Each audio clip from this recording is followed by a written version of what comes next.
이런 본문 말씀을 가지고 유혹에서 승리하기라는 제목으로 하나님이 주시는 교훈과 은혜를 나누도록 하겠습니다. 같이 볼게요. 유혹에서 승리하기. 여러분 교회 오시고 신앙생활 하시면서 신앙생활이 즐거우신가요? 저는 여러분들이 신앙생활이 즐거웠으면 좋겠어요. 저 개인적으로도 제가 교회를 섬기고 목회 생활이 행복하고 즐거워야 여러분들에게 그 즐거움을 나눌 수 있지 않겠습니까? 여러분들이 만약에 신앙생활 할 때 의무감에 의해서 만약에 내가 예배를 빠지고 주님을 위한 봉사하는 것이 소홀하면 하나님이 나를 징계하실까?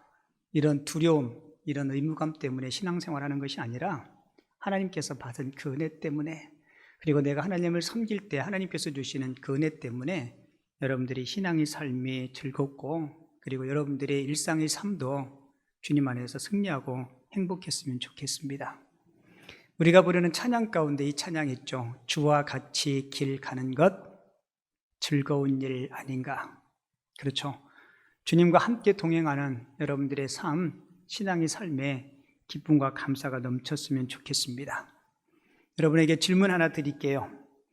하나님의 말씀대로 살아가는 것이 어려운 일인지 아닌지 여러분들에게 한번 질문 드리고 싶어요. 가만히 생각해 보면 주의 말씀대로 살아가는 것이 때로는 쉽지 않은 일임을 우리가 느낄 때도 있고요. 그리고 주의 말씀대로 살아가는 것이 그렇게 버겁게 어려운 일도 아닌 것을 느낄 때도 있고 그래요. 근데 분명한 사실은 하나님은 이렇게 말씀합니다. 신명기 30장 11절에 보면 내가 오늘 내게 명령한 이 명령은 내게 뭐라고 얘기해요? 어려운 것도 아니고 먼 것도 아니다. 그러니까 하나님의 말씀대로 살아가는 것이 버겁고 힘든 일이 아니라는 거예요. 나를 사랑하고 하나님의 자녀들을 사랑하신 하나님은 우리가 감당할 수 없는 버거운 것들을 우리에게 짐으로 치워주는 분이 아니라는 겁니다. 그래서 예수님도 마태복음 11장에서 이렇게 말씀하죠. 이는 내 멍에는 쉽고 내 짐은 가벼움이라 하시니라. 내 신앙생활에 무게감을 느끼고 신앙생활이 쉽지 않다라고 생각하는 분들은 뭔가 잘못 신앙생활을 하기 때문에 그런 것 같아요. 제가 왜 그런 생각들을 가지고 있고 그렇게 힘들게 느껴질까? 그 이유를 생각해 봤는데 첫 번째 이유는 하나님의 말씀을 말씀대로 듣지 못한 불찰 때문입니다.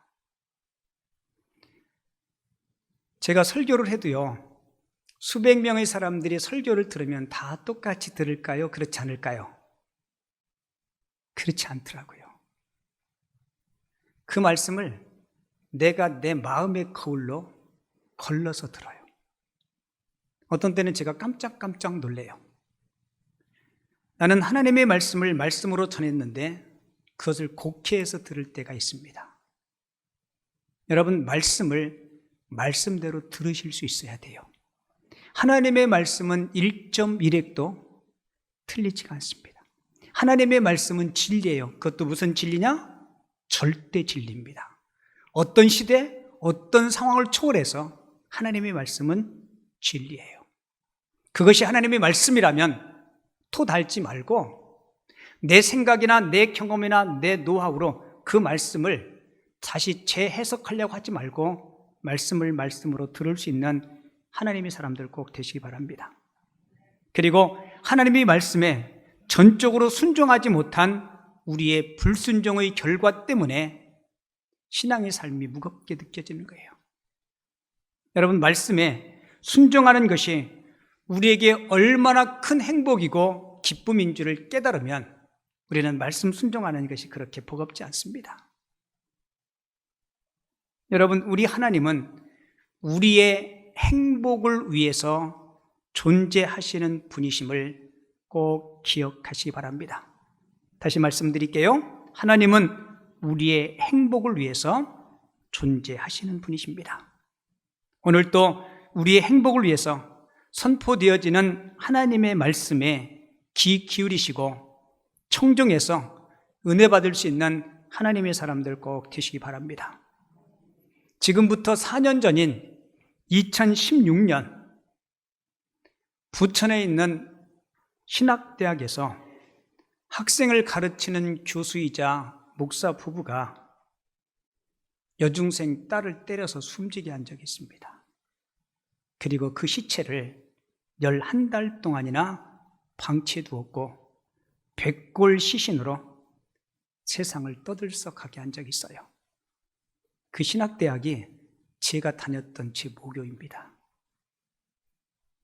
여러분, 하나님의 말씀인 성경을 어느 누구보다 많이 알고 가르치는 영적인 지도자의 가정에서 벌어진 일이었기 때문에 믿는 자든 믿지 않는 자든 세상 사람들에게 큰 충격을 가져다 줬어요. 여러분, 왜 그랬을까요? 여러분, 우리도 하나님의 말씀 앞에 나 자신을 온전히 내려놓지 않으면 그 교수, 목사님 부부처럼 그런 짓은 아니더라도 우리에게도 사악한 생각이 들 수 있을 수 있어요. 우리 마음속에도 그 교수님, 그 목사님과 같은 그런 유혹과 사악함이 있을 수 있다는 겁니다. 여러분, 아무리 목사라도, 아무리 신학자라도, 아무리 많은 성경 지식을 갖고 있다 해도, 아무리 많은 공을 쌓다 해도 우리가 하나님 앞에 나 자신을 늘 깨어있지 않으면 죄의 유혹에서 자유로울 수 없다는 사실을 꼭 기억하시기 바랍니다. 가끔 TV 뉴스에 보면 스포츠 조작 사건들을 우리가 뉴스를 통해서 보게 되죠. 여러분, 한번 생각해 보세요. 내가 재미있게 보던 스포츠, 내가 좋아하는 그 팀을 내가 열심히 응원했는데 알고 보았더니 이미 사전에 각본대로 승부가 이미 다 조작됐다고 생각해 보세요. 그게 쉬웠다고 생각해 보세요. 여러분, 얼마나 허탈감과 배신감이 들겠어요. 여러분, 왜 순수하고 공정해야 되는 운동선수들에게 이런 일이 일어날까요? 물질의 유혹 때문에 그래요. 물질의 유혹을 뿌리치지 못하니까. 여러분, 우리가 살아가는 이 세상, 저와 여러분들의 삶 속에 수많은 유혹들이 있습니다. 크고 작은 유혹들이 끊임없이 있어요. 저는 오늘 여러분들과 함께 세상의 유혹에서 우리가 어떻게 승리할 수 있을까? 그 유혹에서 승리하는 비결을 하나님의 말씀을 통해서 같이 좀 나눠보려고 해요. 여러분, 야고보는 오늘 본문을 통해서 유혹에서 승리하는 길을 말씀해주고 있는데요. 여러분, 본문에 보면 시험이라는 말이 계속 반복되죠. 야고보가 말하는 시험은 두 가지인데요. 하나는 하나님께서 저와 여러분들의 신앙을 성숙하기 위해서 훈련과 연단으로 주는 시험이 있고요. 그리고 또 한 가지 시험은 사단 마귀가 주는 우리를 죄짓게 하고 우리를 사망의 길에 이르게 하는 그런 시험이 있음을 말하고 있습니다. 하나님이 주는 시험은 오늘 본문 12절에 이렇게 기록하죠. 시험을 참는 자는 복이 있나니라고 기록합니다. 여기서 말하는 시험은 우리를 연단하고 훈련을 의미해요. 하나님의 사람으로 성숙하도록 하기 위한 훈련, 이게 하나님이 주는 시험입니다. 여러분, 대장장이들이 대장간에서 쇠를 풀무에 달궜다가 망치로 계속 두드리죠. 여러분, 달궈진 그 쇳덩어리는 망치로 두드리면 두드릴수록 쇠는 훨씬 더 강해집니다. 유명한 일장도는요, 1000번을 불에 넣었다가 꺼내고 망치로 두드린다고 해요. 여러분, 강한 철을 만들기 위해서 때리고 또 두드리고 또 달금질을 하고, 하나님이 저와 여러분들을 시험하고 연단하는 이유도 강한 믿음의 사람, 부족함이 없는 신앙의 사람이 되게 하기 위해서 우리를 훈련한다는 거예요. 그래서 야고보를 기록한 목적이 뭐라 그랬어요? 온전하고 구비하여 조금도 부족함이 없는 성숙한 믿음을 갖게 하기 위해서. 그러니까 하나님께서 우리에게 허락하시는 그 시험은요, 우리 성장을 위해서 하는 것이니까 우리가 인내함으로 잘 극복하면 돼요. 그런데 오늘 본문에서 강조하는 것은 사단이 주는 시험입니다. 본문 13절에 보면 사람이 시험을 받을 때 내가 하나님께 시험을 받는다 하지 말지니, 요 13절에서 이야기하는 시험은 유혹, 미혹이라는 그런 의미로 해석하는 게 맞습니다. 그러니까 결국 사단의 시험은 사람들로 하여금 죄를 지게 하고 사망의 길로 가게 만드는 시험입니다. 여러분, 하나님을 믿는 성도라 할지라도 우리가 다 유혹 앞에 약한 존재예요. 그래서 야고보는 오늘 본문 16절에서 뭐라고 얘기해요? 내 사랑하는 형제들아, 뭐 하지 말라고요? 속지 말라는 겁니다. 그 미혹에 넘어가지 말고 속지 말라는 거예요. 여러분, 예수 그리스도를 믿는 우리들에게도 수시로 유혹이 접근해 와요. 어느 누구도 유혹 앞에 자유로운 사람은 없습니다. 여러분, 늘 말씀 묵상하고 늘 성경을 가까이 하는 목사라도 마귀는 미혹의 태생에서 그들을 제시키지 않습니다. 장로가 됐든 권사가 됐든 교수가 됐든 누가 됐든지 여러분, 마귀는 유혹의 태생에서 지혜하지 않습니다. 오늘 저도 여러분들도 어떤 유혹이 오든지 우리가 무장해서 유혹 앞에서 당당히 이겨낼 수 있는 믿음의 용사들이 다 되시길 바랍니다. 오늘 세 가지를 제가 말씀드릴 거예요. 저도 여러분들도 유혹에서 승리하기 위해서 첫 번째, 유혹의 근원을 바로 알 수 있어야 됩니다. 유혹의 근원을 바로 알아야 우리가 유혹에서 이길 수 있어요. 14절 볼까요? 오직 각 사람이 시험을 받는 것은 뭐 때문에요? 자기 욕심에 끌려 미혹 때문이라고 기록하고 있죠. 유혹의 원인은 우리 내면에 도사리고 있는 지나친 욕심, 다른 말로 이야기하면 탐심입니다. 여러분, 욕심이 다 나쁜 것만 아니에요. 하나님이 주신 선한 욕망도 있죠. 하지만 이것이 지나쳐버리면, 지나친 탐심이 되면 얼마나 무서운 결과를 낳는지, 여러분, 우리는 그래서 이 미혹의 뿌리를 제대로 알아야 돼요. 제 이메일로 자주 오는 편지가 있어요. 좋은 글들을 보내주는 분이 계신데, 한번 제가 받은 편지인데요, 제목이 저는 39세에 사랑받지 못하는 주부입니다. 그런 편지였어요. 사실 어떤 한 사람의 지나친 탐심 때문에 천국과 같았던 그 가정이 지옥과 같이 되고 한 가정이 파멸로 치닫는 그런 슬픈 편지인데요, 제가 그 편지를 여러분들에게 그대로 한번 읽어드릴게요. 잘 들어보세요. 2001년 4월 23일 아이의 생일을 맞이해서 선물을 사기 위해서 시장에 나가게 되었습니다. 홀로 집을 보게 된 아이에게 밖에 절대로 나가지 말라고 신신당부하고서 케이크와 곰 인형을 사들고 집에 왔는데 아이가 보이지 않는 겁니다. 온 동네를 돌아다니고 울먹이며 미친 사람처럼 아이를 찾으려고 애를 썼지만 찾을 수가 없었습니다. 경찰에 신고를 하고 몇천 장의 전단지를 거리마다 부착했습니다. 장난 전화만 간간히 걸려오기를 10일째 문제의 전화가 걸려왔습니다. 낯선 50대 아저씨 목소리였습니다. 현찰 5천만 원을 약속 장소로 가져오면 아이는 살려주겠다는 것입니다. 원하는 돈을 들고 갔지만 만나지 못했고 다시 전화가 걸려왔습니다. 5천만 원을 더 추가해서 가져오라는 겁니다. 아이의 목소리를 한 번만 더 듣게 해달라고 사정하고 울부짖었지만 그는 말했습니다. 아이는 잘 있다. 그러니 걱정 말고 돈이나 가져오라. 느낌이 안 좋았습니다. 약속 장소에 나타난 남자를 잠복하고 있던 경찰이 체포했습니다. 저는 유괴범을 붙잡고 우리 아이 어디 있냐고 물었습니다. 사모님, 죄송합니다. 유괴범이 알려준 곰팡이 냄새나는 지하실로 갔습니다. 거기엔 손과 발, 입에 청색 테이프가 발라진 채 싸늘한 시신으로 우리 아이가 누워 있었습니다. 정말 죽은 것인지 흔들어도 보고 가슴에 귀를 대어 보았지만 아무런 반응이 없었습니다.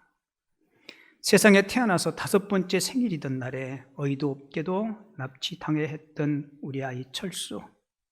지금 살아있다면 개구장이 초등학생이 되었을 텐데, 아이를 잃고 난 후 남편은 난폭해졌습니다.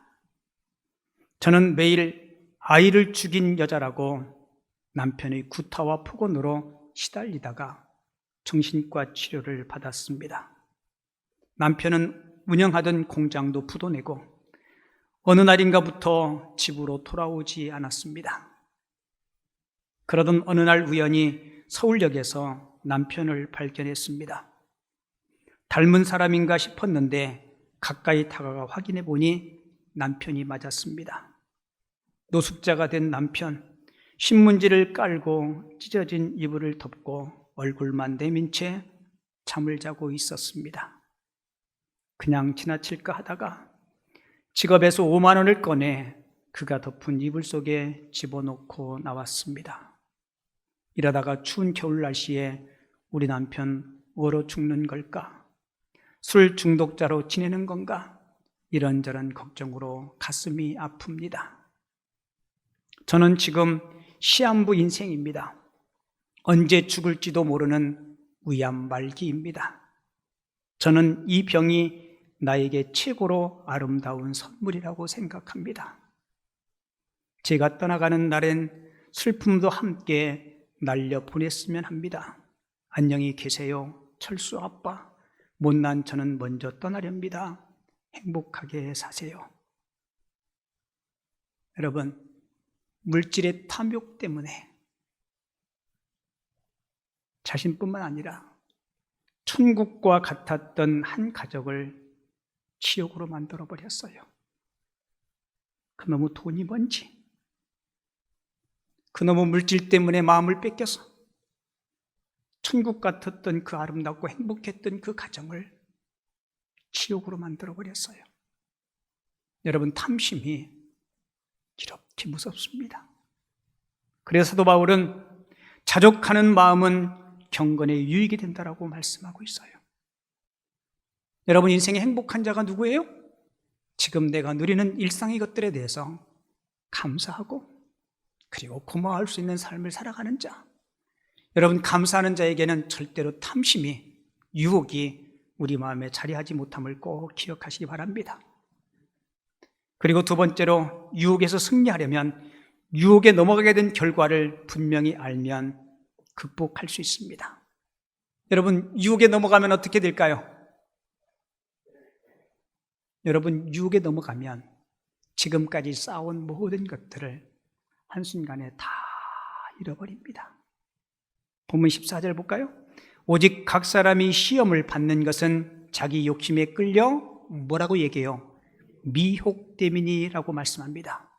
여기서 미혹은 미끼로 고기를 잡다라는 뜻이에요. 미혹이 뭐라고요? 미끼로 고기를 잡다. 여러분, 우리가 낚시질 할 때 낚싯바늘을 미끼로 덮죠. 그것을 미혹인지 모르고 넓적 무는 겁니다. 여러분, 세상의 즐거움과 행복이 꼭 거기에 있는 것 같아요. 잠언서에 보면 몰래 먹는 떡이 많이 먹어보셨나 보네. 근데 그 뒷말씀이 뭔지 알아요? 몰래 먹는 떡이 입에는 지금 달지만 후에는 입에 모래가 가득하니라고 기록하고 있어요. 유혹하는 것들에 스릴 있고 쾌락 있고 즐거움이 있는 것 같지만 그 안에는 사망의 그림자가 있다는 사실을 꼭 기억하시기 바랍니다.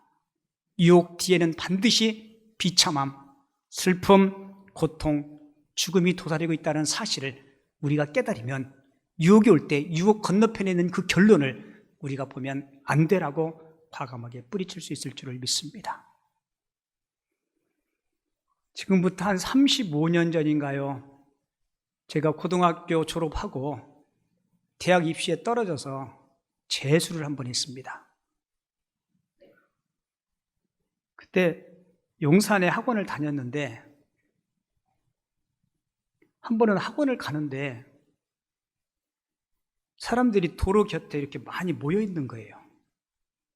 그 촌놈이 그냥 지나갔어야 되는데 그게 뭔가 궁금해서 이렇게 봤더니 요만한 탁자를 갖다 놓고 컵 3개를 엎어놓고 이렇게 막 섞고 거기에 공이 들어있는데 그걸 맞추면 사람들이 돈도 주고 제가 옆에서 이렇게 한참 봤어요. 그랬더니 제가 보니까 저는 100% 맞췄어요. 옆에서 볼 때. 그 뭔지 알아요? 그 해보신 분 있을 거예요 여기에. 처음에는 내가 보니까 저기 제 속으로 저기 그런데 내가 찝는 대로 그 안에 다 맞는 거예요. 100%. 그 나도 모르게 받았던 용돈을 주머니에서 나도 모르게 손이 가가지고 탁 걸었어요. 닦겠어요? 이렇겠어요? 에? 제 옆에서 봤을 때는 100% 맞췄다니까요? 그날 한 달 용돈 다 잃었어요. 아멘이요? 제가 그때 깨달은 게 있어요. 앞으로 나의 생애 가운데 어떠한 도박의 종류나 땀 흘리지 않고 수고해서 뭔가를 얻으려고 하는 그런 일체 일들은 하지 않겠다. 그리고 그 뒤에요. 진짜 그런 거 한 번도 안 했어요. 저희 집에 가문에 그런 약간 도박성들이 있어요. 제가 알아. 우리 형님도 그렇고 누님도 그렇고 살면서 저한테 전화해가지고 영환아, 여기 이렇게 투자하면 얼마만큼 소득이 있다. 그럼 누나가 저한테 뭐라고 얘기하냐면 야, 누나인데 너한테 거짓말 하겠냐. 내가 속으로 물었구나. 물렸구나. 내가 누님 저 하고 싶어도 가진 게 아무것도 없어. 그랬더니 뭐라고 얘기한지 알아요? 너 혹시 보험 같은 거 들어놓고 하지 않냐? 그거 해약해서 하래. 그래서 제가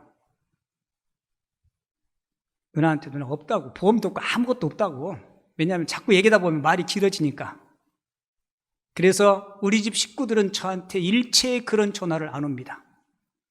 뭐 휴대폰 뭐 했는데 뭐 하면 뭐 이렇게 꼬리를 물고 뭐가 생긴다고 조카가 전화 왔는데 저는 일체 그런 거 다 안 하기로 했어요. 왠지 아세요? 35년 뒤에 수업료를 많이 냈거든요. 우리 누님이 낚시 딱 물어가지고 어떻게 된지 알아요? 뻔하죠. 그 뒤는 얘기 않겠습니다. 이 가문의 부끄러움이라. 여러분, 그런 일 말고도 우리 주변에 그런 일들이 비일비재할 수 있어요. 어디 같은 데 가보면 뭐 다단계 비슷한 거 가지고 뭐 얘기하죠. 그죠? 설명을 쫙 들으면 엄청 부자 될 것 같아요? 안 될 것 같아요? 엄청 부자 될 것 같아요. 근데 여러분 꼭 기억하세요. 같이 볼게요. 공짜는 그 뒤는 뭐예요? 잘하시네. 공짜는 없어요. 그게 공짜인 것처럼 느껴질지 모르지만 아닙니다. 하나님은 아주 공의로운 분이세요. 물론 우리 안에 욕망이 있을 수 있습니다. 여러분 욕망이 다 나쁜 것만은 아니에요. 선한 욕망도 있습니다. 건전한 욕망도 있어요. 여러분 먹고 싶은 욕망, 식욕, 그게 죄인가요? 아니요. 하나님이 주신 축복입니다. 그런데 이 식욕을 만약에 다스리지 못하고 식욕의 노예가 되고 식탐을 하게 된다면, 탐식을 하게 된다면 여러분 그것은 죄로 갈 수 있어요. 옛날 로마 시대 때 로마의 귀족들이요, 식도락가들이 입에서 음식이 너무 맛있는 거예요. 그 맛있는 음식을 계속 즐기는데 배가 부르면 못 먹잖아요. 그럼 어떻게 하는지 알아요? 배를 비우기 위해서 밖에 나가서 목젖에 손가락을 집어넣고 토해내는 거예요. 살아있는 원숭이 머리 뚜껑 열어놓고 그 원숭이 굴을 먹는 거, 여러분 그거 죄악입니다. 하나님이 주신 음식을 맛있게 달게 먹는 식욕은 하나님이 주신 선물이지만 그것을 절제하지 못하면 죄악으로 갈 수 있어요. 우리 피곤할 때 쉬고 싶은 욕망, 여러분 그거 당연한 거고 자연스러운 겁니다. 그런데 게으름을 부리면서 하나님께서 허락하신 그 세월을 허송세월한다면 그 또한 죄악일 거예요. 요즘 불륜 문제가 우리 사회 저변에 깔려 있죠. 여러분, 한 처녀와 총각이, 남자와 여자가 건전하게 서로 사랑하고 좋아하는 것, 여러분, 그거 죄 아닙니다. 그런데 아내가 있는 남편이 있는 아내가 또 누군가를 사랑한다는 것, 여러분, 그것은 엄연히 죄예요. 얼마 전에 큰 인기를 끌었던 부부의 세계, 그 부부의 세계에서 남자 주인공이 그런 얘기 하더라고요. 사랑하는 게 죄가 되나요? 사랑도 누구를 사랑하느냐, 그게 문제죠. 사랑해서는 안 될 사람을 사랑하는 게 죄라서. 여러분, 그거 죄예요, 죄. 이 사람들이 착각을 하고 있어요. 요즘 우리 사회가 그것을 막 관용적으로 보고 그러니까. 여러분, 삼손 보세요, 삼손. 삼손은 성적인 유혹에 빠져든 결과 어떻게 돼요? 여러분, 두 눈이 뽑힙니다. 생눈을 뽑혀요. 그리고 짐승처럼 재롱을 부리다가 비참하게 생을 마감합니다. 솔로몬 또한 마찬가지예요. 1000명의 첩과 아내를 둔 솔로몬, 결국은 그 이성의 유혹 때문에 여러분, 한 사람이 미혹에 넘어간 결과 나라가 두 동강이 나버립니다. 사도행전 4장에 등장하는 아나니아와 삽비라는 물질이 탐심 때문에 성령을 속이고 한날 이 부부가 결국은 죽음을 맞이해요. 사람들이 왜 유혹에 빠져요? 유혹이 주는 잠깐의 즐거움이 있습니다. 하지만 여러분 꼭 기억하세요. 유혹이 주는 즐거움은 길지 않습니다. 그리고 그 결과는 영원한 고통과 사망임을 우리가 깨닫는다면 어떤 유혹 앞에서도 우리가 당당히 승리할 줄을 믿습니다. 그리고 마지막 세 번째 교훈은 우리가 유혹에서 승리하려면 하나님이 어떤 분인지 바로 알면 유혹에서 이길 수가 있어요. 세상의 어느 것보다 우리 하나님이 더 좋은 분임을 알면 세상 것들에게 마음 뺏기지 않죠. 여러분, 아이들, 손자, 손녀들 장난감 있죠, 그죠? 요즘은 할아버지들이, 할머니들이 돈 좀 있어야 돼요. 애들 장난감 사줘야죠. 그렇지 않으면요, 눈길도 안 줘요. 근데 장난감도요, 가지고 놀던 거 있다가 또 좋은 거 생기죠. 그러면 먼저 있던 거 확 패대기 쳐버리고요, 좋은 거에 마음을 쏟아요. 여러분, 우리도 그래요. 하나님이 가장 좋으신 분, 하나님이 가장 귀한 분이라는 사실을 깨달으면 세상에 어떤 것들이 유혹에서도 그것들이 하찮게 보일 줄을 믿습니다. 그런데 하나님보다 돈이 좋아 보이고, 하나님보다가 여자가 더 이성이 좋아 보이고, 하나님보다 명예가 더 아름다워 보이고, 세상 친구가 더 좋아 보이면 여러분 자꾸 그곳에 마음이 가는 거예요. 여러분, 유혹에서 멋지게 승리했던 구약의 한 인물 아시죠? 누구예요? 예, 미스터 요셉입니다. 여러분, 요셉은 종이었죠. 노예였습니다. 인간적인 대접받지 못하고 짐승처럼 주인이 시키는 일만 했던 사람이에요. 그런데 그 사모님이 이 요셉에게 접근하죠. 만약에 그 사모님의 요청을 들었다면 어쩌면 요셉은 노예의 신분 상승이 됐을지도 모르겠어요. 그리고 지금보다 훨씬 더 편안하고 윤택한 삶을 살았을지도 모릅니다. 하지만 요셉의 눈에는 사모님이 제공해주는 어떤 신분적인 신분의 변화, 어떤 이 땅에서의 부귀영화보다 하나님이 더 좋게 보였던 거예요.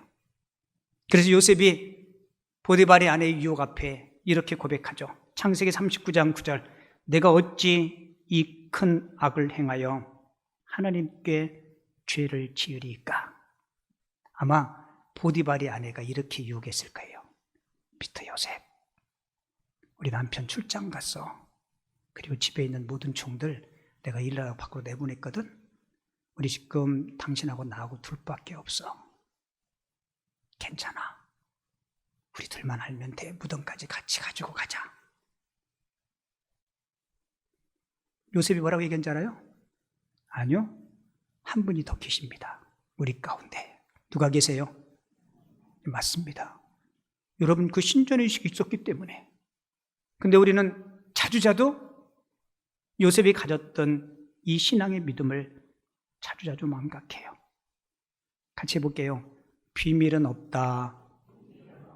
꼬리가 길면 뒤는 여러분들이 하세요. 사고 난다. 꼬리가 길면 밟힌다. 비밀은 없다. 여러분, 만약에 요셉이 사모님 말 듣고 서로가 꿍짝꿍짝 했다고 생각해 보세요. 여러분 언제든지 발각될 것이에요. 그러나 요셉은 하나님이 귀한 분임을 알기에 하나님 편을 선택한 결과 요셉이 뭐가 돼요? 총리가 되고 나라와 민족을 구하고 가문을 구원하는 귀한 일을 했던 모습을 보게 됩니다. 오늘 본문 17절에서 야고보가 뭐라고 얘기해요? 보세요. 온갖 좋은 은사와 온전한 선물이 다 위로부터 누구께요?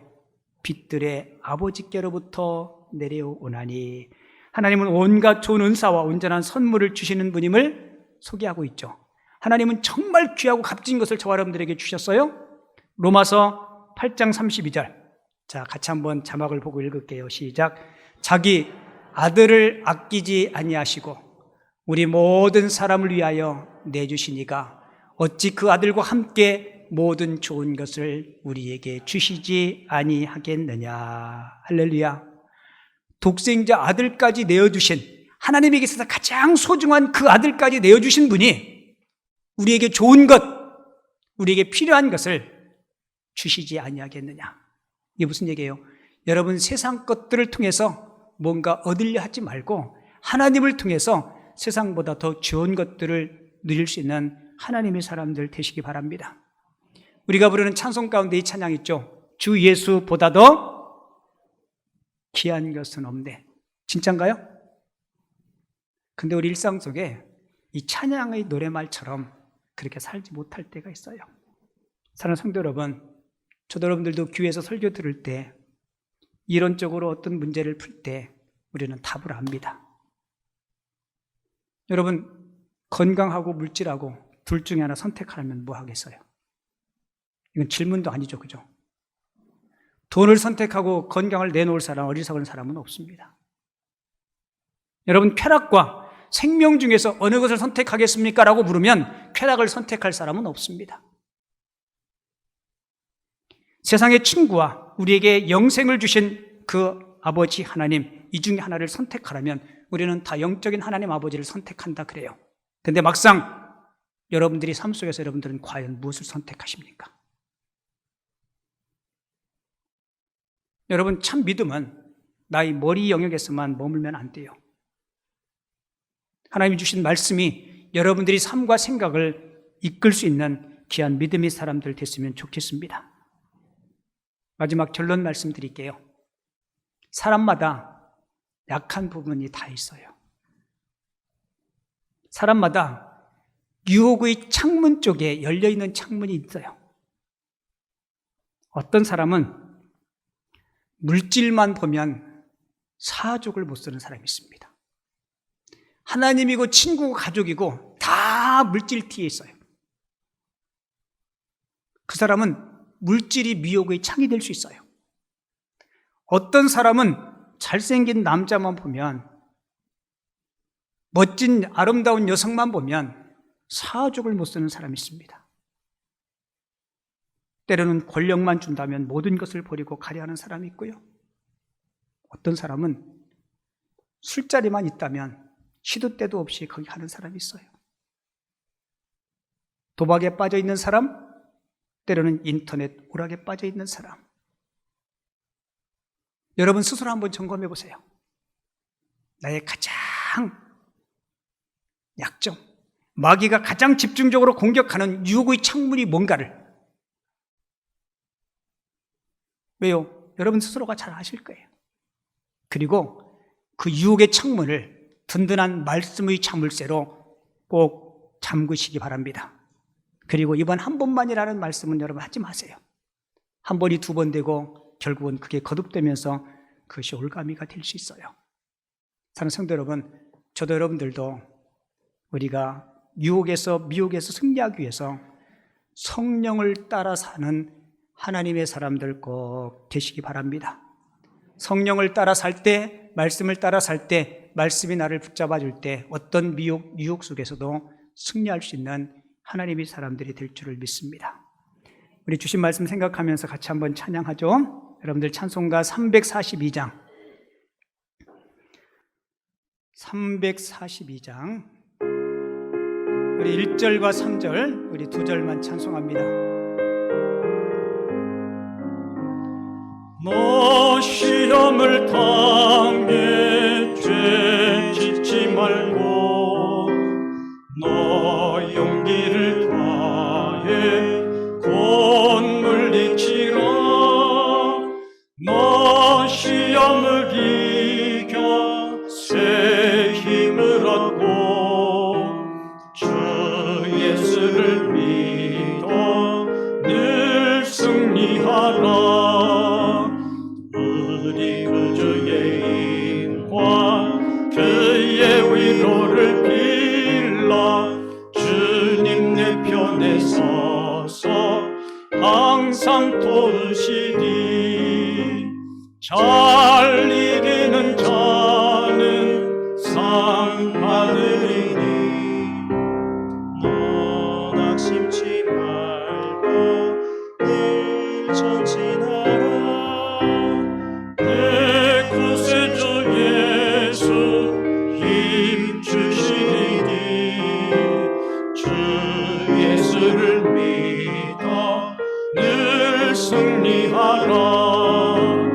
우리 구주의 힘과 그의 위로를 빌라. 주님 내 편에 서서 항상 도우시니.